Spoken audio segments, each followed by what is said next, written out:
Atenção! Vai começar agora uma teleaula de ensaios de materiais do curso profissionalizante. Este módulo tem um total de 25 aulas. Hoje você vai assistir a teleaula número 11. Bons estudos!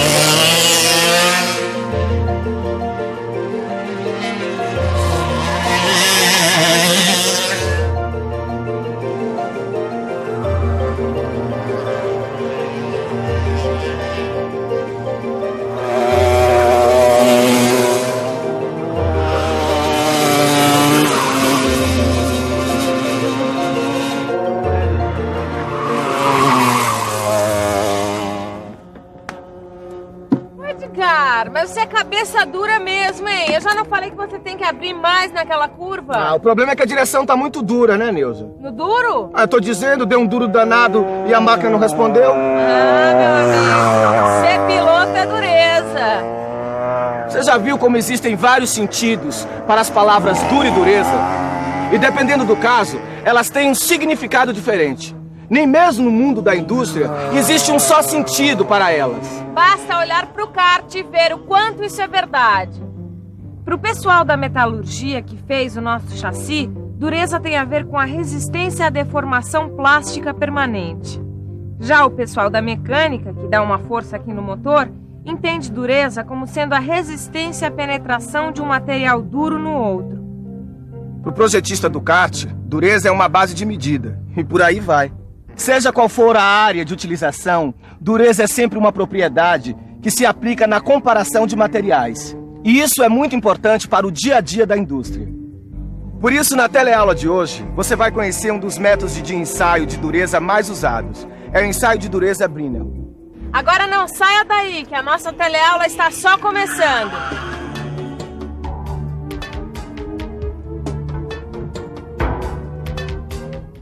Olá! Antes da gente começar essa série de 3 teleaulas sobre dureza, eu queria dizer que durante essas teleaulas eu vou apresentar o trabalho de um profissional acostumado a fazer esse tipo de ensaio. E eu estava aqui pesquisando para ver de onde vem essa história de avaliar a dureza dos materiais. Olha só que interessante. Esse livro conta que já no século XVII, o pessoal avaliava a dureza das pedras preciosas esfregando nelas uma lima. Mas nem só de pedra preciosa vive o profissional da indústria. Por isso, no século seguinte, apareceu um jeito de determinar a dureza do aço. Ele era riscado com minerais diferentes, mas isso também não deu resultado. Em 1822, surgiu então o primeiro método padronizado de ensaio de dureza. Ele foi criado por Mohs e acabou dando origem à escala de dureza Mohs. Ela é formada por 10 minérios padrões organizados em uma escala crescente do grau 1 ao 10. Isso é feito de acordo com sua capacidade de riscar e ser riscado. No entanto, ela não é boa para os metais, porque a maioria deles apresenta durezas Mohs entre 4 e 8. E assim, pequenas diferenças de dureza não são apontadas por esse método. Foi por isso que houve a necessidade de se desenvolver outros métodos melhores de controle do aço e de outros metais. Um deles é o ensaio de dureza Brinell. Ele foi divulgado em 1900 e logo foi muito bem aceito, por causa da relação que existia entre os valores conseguidos no ensaio e os resultados de resistência à tração. Quer ver como ele funciona? Então, fique de olho.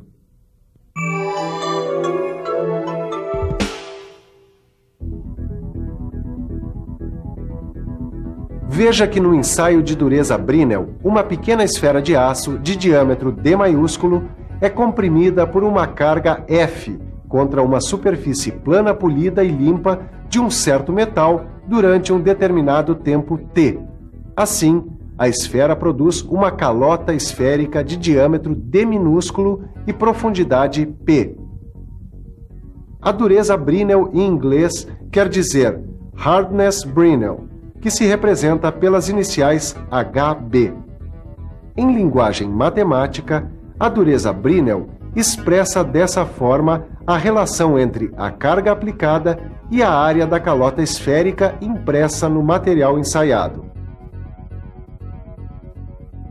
Como a área da calota é conseguida multiplicando o número π pelo diâmetro da esfera e pela profundidade da calota, a igualdade fica assim. Como é muito difícil medir a profundidade da calota, é mais fácil trabalhar com o seu diâmetro nessa outra fórmula, que representa a dureza Brinell. Nossa, Edgar, mas os técnicos têm que fazer todos esses cálculos para descobrir o valor da dureza dos metais? Não, Nilza. Eles têm tabelas que substituem todos esses cálculos. Olha aqui, ó, como é simples. O técnico que fez um ensaio do material da nova roda disse que o diâmetro de impressão foi de 3,55. Então, dá para saber que esse novo metal tem dureza 293. E que valor é esse aqui, Edgar? É que o Brinell sugeriu que esse ensaio fosse realizado com carga de 3.000 kg-força e com uma esfera de 10 milímetros de diâmetro, feito de aço temperado. Mas nem sempre no ensaio de dureza Brinell é preciso aplicar 3.000 kg-força. É possível usar cargas menores e usar esferas de diâmetros diferentes se nós respeitarmos as condições de ensaio. A carga vai ser determinada de um jeito que o diâmetro de impressão da calota tem de ficar entre 1/4 e a metade do diâmetro da esfera do penetrador. Agora, para isso você tem que manter constante a relação entre a carga e o diâmetro ao quadrado da esfera do penetrador. Isso é igual a uma constante chamada de fator de carga. No seu livro você encontra um quadro com os principais fatores de carga utilizados, suas respectivas faixas de dureza e indicações. Já o diâmetro da esfera vai depender da espessura do corpo de prova. A espessura mínima é indicada em normas técnicas de método de ensaio. No nosso caso, a norma brasileira estabelece que a espessura mínima do material ensaiado deve ser 17 vezes a profundidade da calota. Assim você tem a relação entre o corpo de prova e o diâmetro da esfera. Os diâmetros de esfera mais usados aparecem aqui, nessa tabela. Ela traz os valores de carga mais usados, sempre de acordo com o fator de carga escolhido. Repare como ela facilita a vida de quem trabalha com esse tipo de ensaio. Hoje mesmo eu recebi um lote de chapas de aço carbono como essa aqui. Só que antes de começar a fazer as peças para o meu cliente, eu vou encomendar um ensaio de dureza, para saber se está tudo de acordo com o desenho. A única coisa que eu vou poder dizer para o técnico é que essa chapa tem 4 milímetros de espessura e dureza Brinell de aproximadamente 180 HB. Só que ele precisa saber qual o diâmetro da esfera que vai ser usada para ensaiar essa chapa. Quer saber como ele vai descobrir isso? Preste atenção e fique por dentro.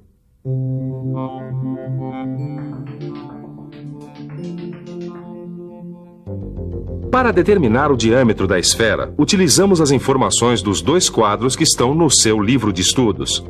O técnico vai isolar o P da fórmula de dureza Brinell e montar a seguinte equação para a esfera de 10 milímetros. Desenvolvendo a equação, vai descobrir que a profundidade de impressão para a esfera de 10 milímetros é de 53 centésimos de milímetro. Agora, como a espessura do material ensaiado deve ser pelo menos 17 vezes maior do que a profundidade da calota, o técnico vai descobrir que a chapa tem de ter pelo menos 9 milímetros e 1 centésimo de milímetro. Ou seja, chapas de 4 milímetros não podem ser ensaiadas com a esfera de 10 milímetros. Puxa, Edgar, mas não é tão simples assim fazer o ensaio de dureza, não.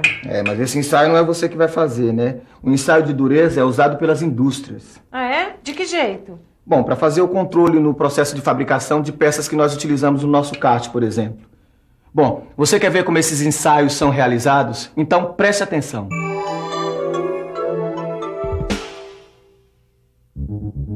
O primeiro passo do ensaio é a preparação da superfície do corpo de prova.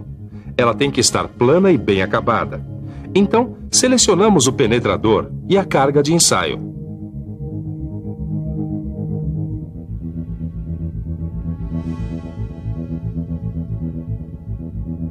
Aproximamos o corpo de prova da esfera e aplicamos a carga. Após o tempo de aplicação da carga, ela é retirada. Fazemos então a leitura do diâmetro da impressão e calculamos o valor de dureza. Com o ensaio de dureza, a fábrica pode controlar o processo de fabricação desta roda. Aí, a gente fica sabendo que dá para colocar essas novas rodas que vai dar tudo certo. Poxa, Edgar, esse ensaio Brinell é uma mão na roda. Só que existem vantagens e limitações no ensaio Brinell. O Brinell é muito usado para verificar a dureza de metais não ferrosos, ferro fundido, aço, produtos siderúrgicos e peças não temperadas. O Brinell é o único ensaio que admite ensaiar metais como esse que não tem estrutura interna uniforme. Além do mais, ele é super fácil de ser operado.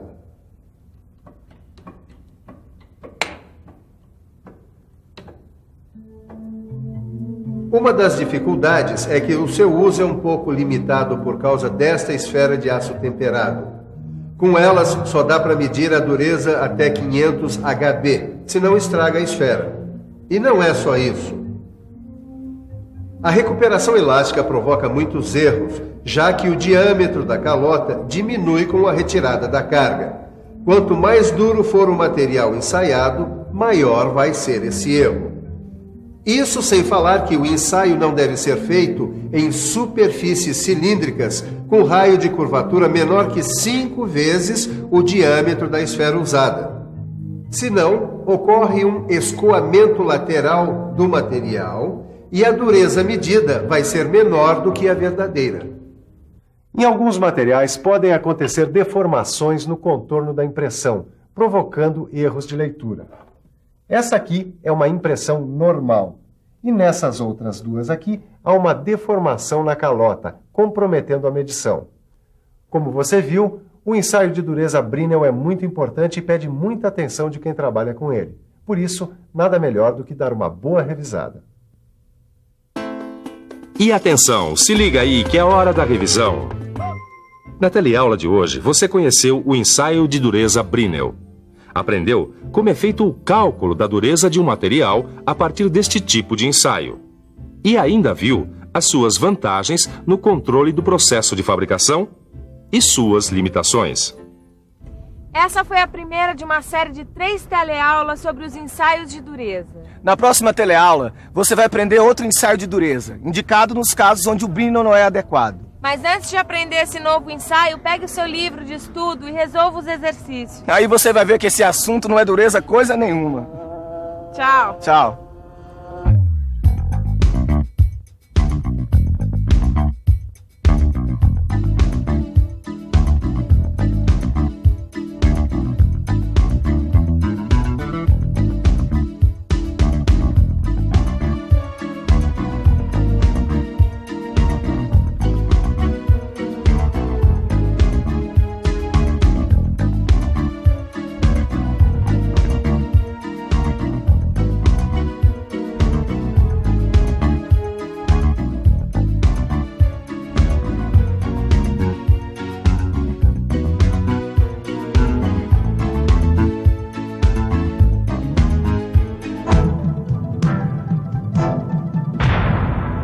Telecurso 2000, um programa de educação do Sistema Fiesp e da Fundação Roberto Marinho.